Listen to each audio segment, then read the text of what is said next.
Да отгледаш дръвче е важно и благородно дело.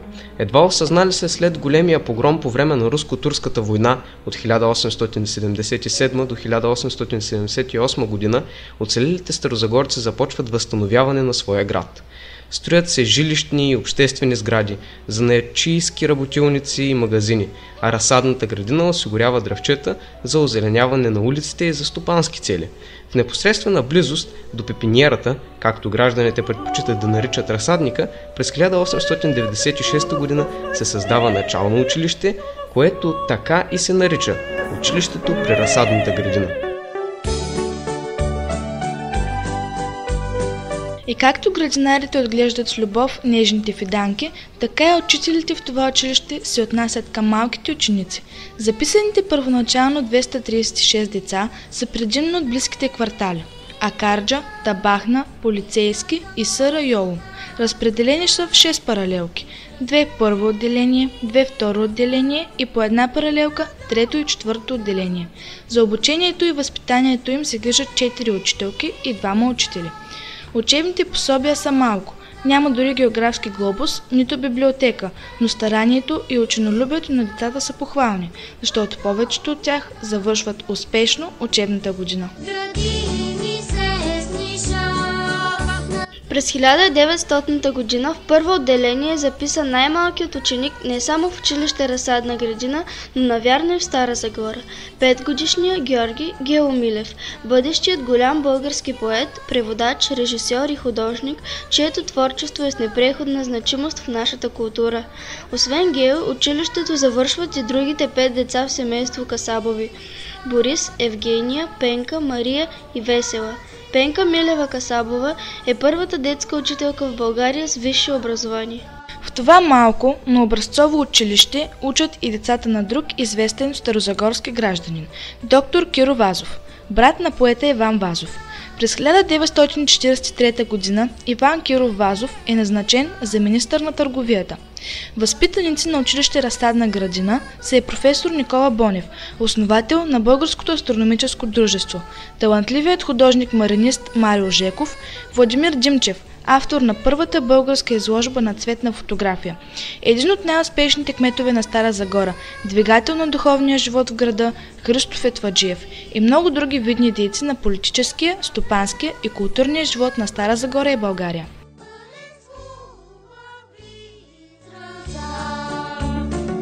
На 19 декември 1938 г. учителите и учениците на Основно народно училище Разсадна градина посрещат скъп гост – поета Кирил Христов. Децата рецитират негови стихове, хористите изпълняват любими училищни песни. След Иван Вазов, Кирил Христов е вторият български поет, на когото още приживе е наречено училище.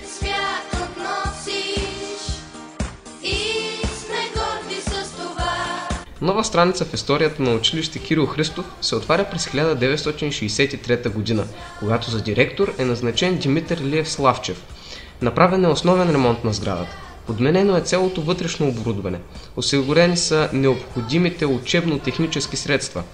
Начално училище Кирил Христов става едно от 5-те училища в страната, които са определени за базови към Министерството на просветата. Като такова се посещава често от инспектори от Министерството и преподаватели от институтите за усъвършенстване на учители в Стара Загора и София, които дават висока оценка на работата на учителите и резултатите на учениците.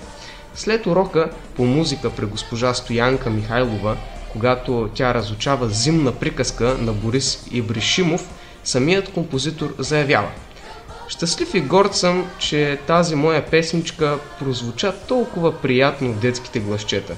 Години наред в училището се провеждат практическите изпити на кандидатите за учители в Стара Загора. Освен забележителни резултати в учебната дейност, възпитаниците на училище Кирил Христов имат много добри изяви и в извънучилищните мероприятия. Групата за народни песни спечелва сребърен медал на Третия републикански фестивал през 1969 г. Няколко пъти училището се класира на първо място в игрите "Спортуват деца на равно загоре", на прегледите за най-добра илюстрация на народна приказка и на още много други състезания, оставяйки зад себе си такива големи училища като 5-то и 6-то.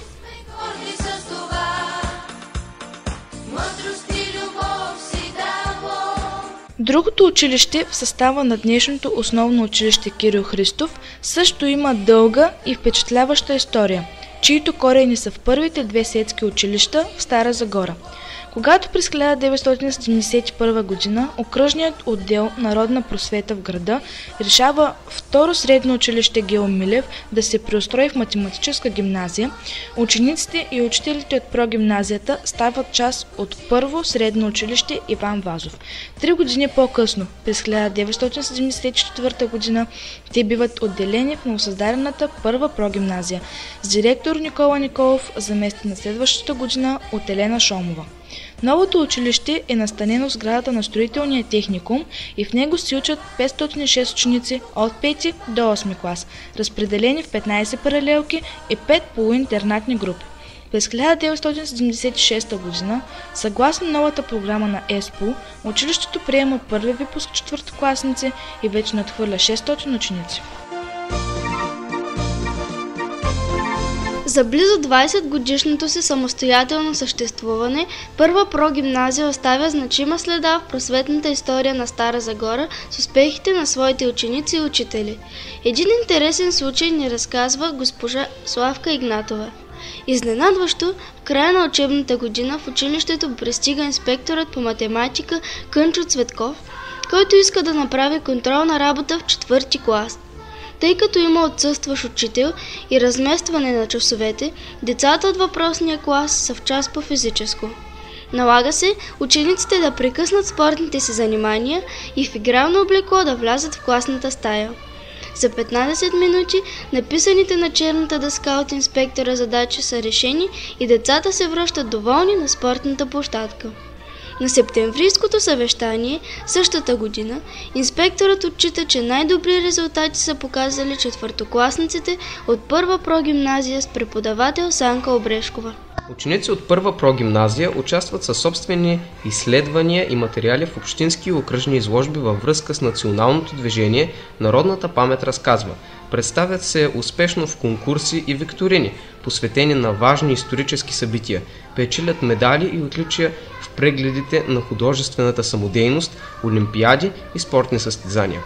Богата и разнообразна е литературната дейност, срещи с известни писатели и поети като Николай Хайтов и Георги Струмски, обсъждане на книги и създаване на собствени стихове и разкази.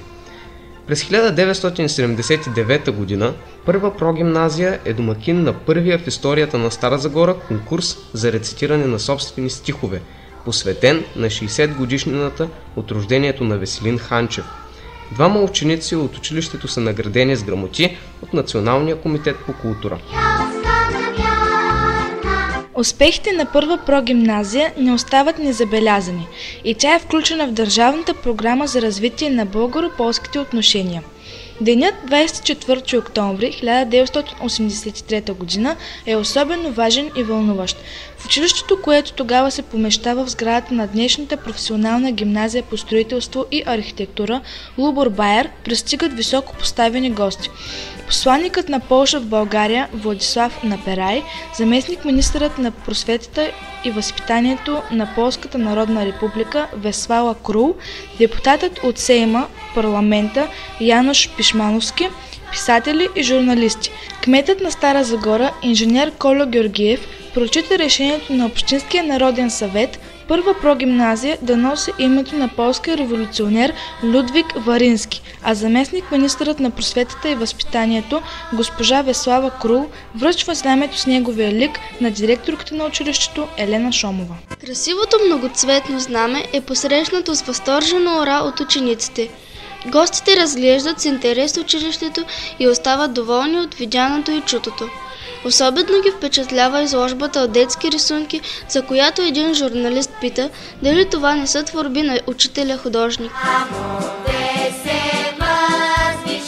На този празник на приятелството присъства и делегация от град Легница, с чието 12-то основно училище, първа прогимназия, установява по-тесни контакти, изразяващи се в размяна на писма и сувенири между учениците, взаимни гостувания и обмяна на педагогически опит при учителите. За участието си в конкурса Януш Корчак, ученичката от първа прогимназия Мила Попова получава национална награда и почивка в Полша. Възпитаници на първа прогимназия са уважавани днес специалисти в различни области. Световно известната оперна певица Веселина Кацарова, журналистът Стоян Стратиев, директорът на драматичния театър Ивелин Керанов, юристът Динко Пейчев, поетесата Екатерина Стратиева и много други обществено изявени личности, гордост на Стара Загора и страната. През 1993 г. се обединяват две добри старозагорски училища – началното училище Кирил Христов и първа прогимназия Людвиг Варински, за да поставят едно ново начало – това на основно училище Кирил Христов. Бяхме и ще бъдем.